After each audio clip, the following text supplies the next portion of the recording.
साहेब दारू बंद झालीच पाहिजे या गावाची। 100 बारे आम्ही दारू पकडली, आमचं काहीच होईना झालं। पोलीसवाले आम्हाला धमकी दे आले, ते डिडुळे आम्हाला म्हणला मोदीपाशी जाय म्हणला, ते तर गेलो मग अर्ज घेतला नाही।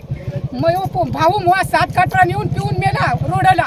हे दारू या गावची बंद झाली तर बरी झाली, नसलं झालं मला कोठेही न्यायचं न्या नाही तर कोठे उपोषणाला एकटीच बसतो साहेब मी। हे बाया कोणी येईना गेल्या तरी मी एकटी बसते। आता मात्र तुमच्या पाया पडून हात जोडून विनंती करतो साहेब एवढी, आता आमच्यानं हिंडणं फिरणं होईना, आता कोठे न्यायचं न्या आम्हाला एवढ्या जणीला। हे दारू या गावात थेंब आलीच नाही पाहिजे।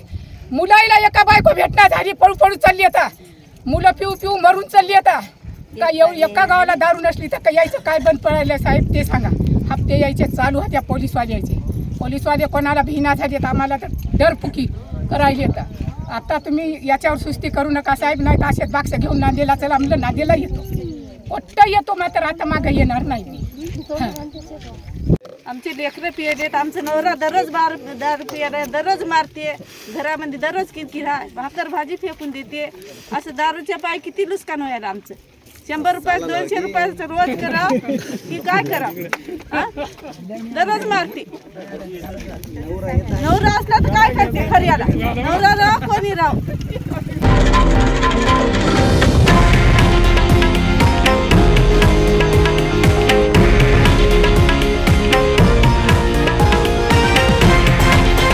हे आहे देशातील नंबर 1 न्यूज नेटवर्क आणि आपण पाहत आहात TV9 मराठी, एकमेव।